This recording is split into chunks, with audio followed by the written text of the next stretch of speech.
깨끗한 마음을 드려요, 깨끗한 마음을 드려요 라는 제목으로 하나님 말씀 시작하도록 하겠습니다. 다윗이 왕으로 있던 이스라엘은요, 주변 나라들과의 전쟁 중에 있었어요. 온 이스라엘은요, 지금 목숨 걸고 전쟁터에 나가 있었다는 것이죠. 그런데 성경을 보니까요, 여유롭게 낮잠도 자고 편안한 시간을 보내고 있는 사람이 있었다고 해요. 그 사람이 누구였을까요? 맞아요, 바로 다윗 왕이었어요.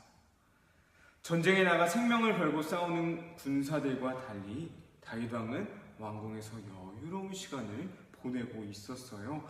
이제 낮잠을 한 손 푹 자고는요, 이 왕궁을 산책하고 있는 중이었어요.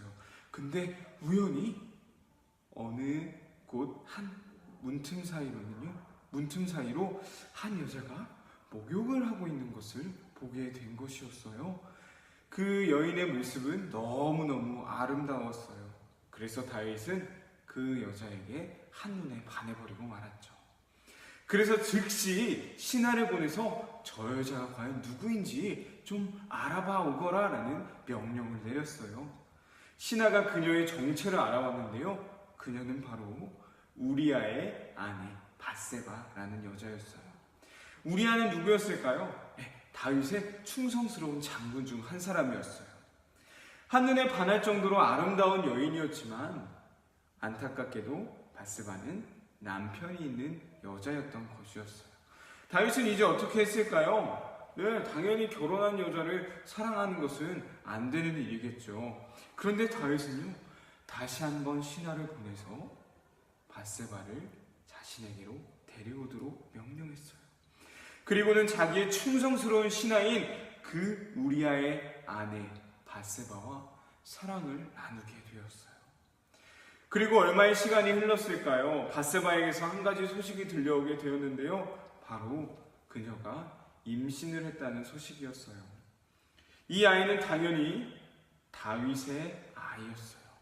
밧세바의 남편은 지금 전쟁터에 나가 있는 상황이었기 때문에 우리아와 밧세바 사이에서 아이가 생기는 것은 불가능한 일이겠죠. 그래서 다윗은요, 밧세바가 임신한 아이가 마치 우리아의 아이인 것처럼 꾸미기 위해서 전략을 짜게 되었어요. 자, 두 가지 전략인데요, 첫 번째 전략은 무엇이었냐면 우리아를 집으로 보내 밧세바와 함께 하도록 하는 것이었어요. 자, 첫 번째 전략 무엇이었다고요? 우리아를 집으로 보내서 밧세바와 함께 하도록 하는 것이었어요. 가장 먼저 전쟁터에 있던 우리아를 불러들였어요. 그리고는 전쟁에 있었던 일들, 전쟁에 대해서 물어보는 척 하고서 우리아, 전쟁터에서 수고했잖아, 너 얼른 집에 들어가서 좀 쉬어 라고 했어요. 마치 우리아와 밧세바 사이에서 태어난 아이인 것처럼 보이기 위함이었던 것이죠. 그런데 다윗의 이 전략은요, 통하지 않았어요. 우리아는 집에 들어가지 않았고요, 이 부하들과 함께 왕궁에서 잠을 잤기 때문이었어요. 혹시나 하는 마음에 우리아에게 술도 먹여보았지만요, 아무런 소용도 없었어요. 그러자 다윗은 더 심각한 범죄를 저지르게 되었어요.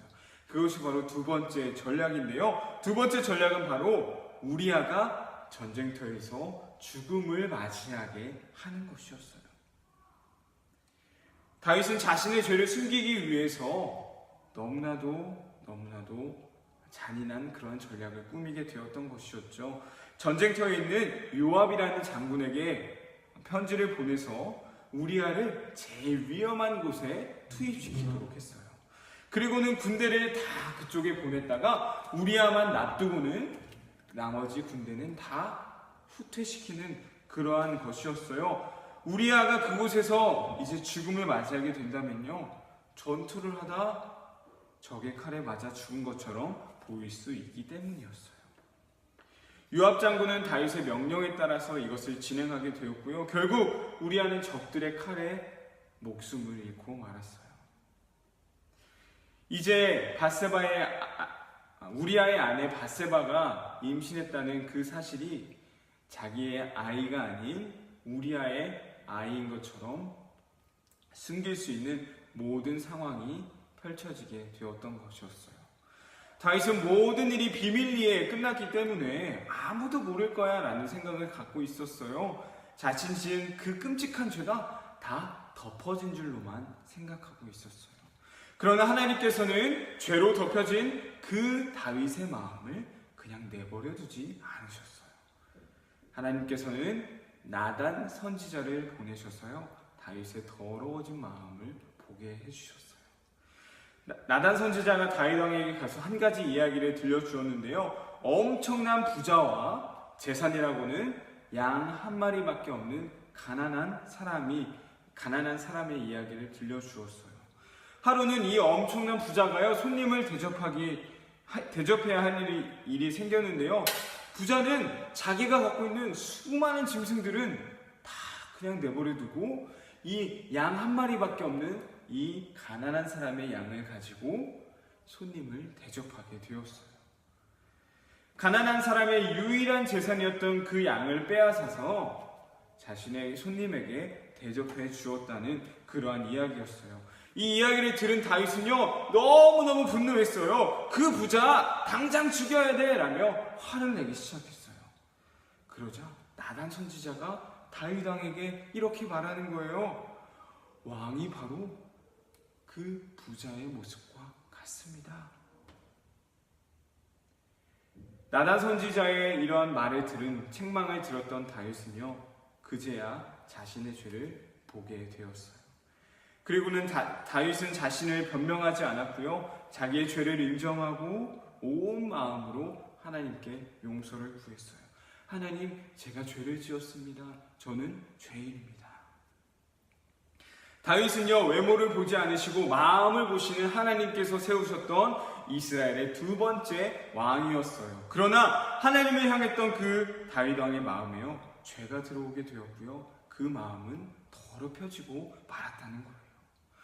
우리의 마음도 마찬가지예요. 우리의 마음 언제든지요, 죄로 인해 새카맣게 더러워질 수 있는 거예요. 하지만 중요한 것은 나의 죄를 인정하고 하나님께 용서를 구해야 한다는 것이겠죠. 회개함을 통하여서 우리의 마음은 다시 깨끗해져야 한다라는 것이에요. 오늘 말씀을 통해서 나의 죄를 인정하고 또한 회개하여 다시금 깨끗한 마음으로 하나님께 나아갈 수 있는 그러한 유년부 친구들이 될 수 있기를 간절히 소망합니다. 우리 말씀 퀴즈 풀겠습니다. 우리 3개 풀어볼 건데요. 첫 번째입니다.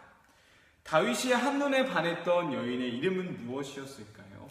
다윗이 한눈에 반했던 여인의 이름은 무엇이었을까요?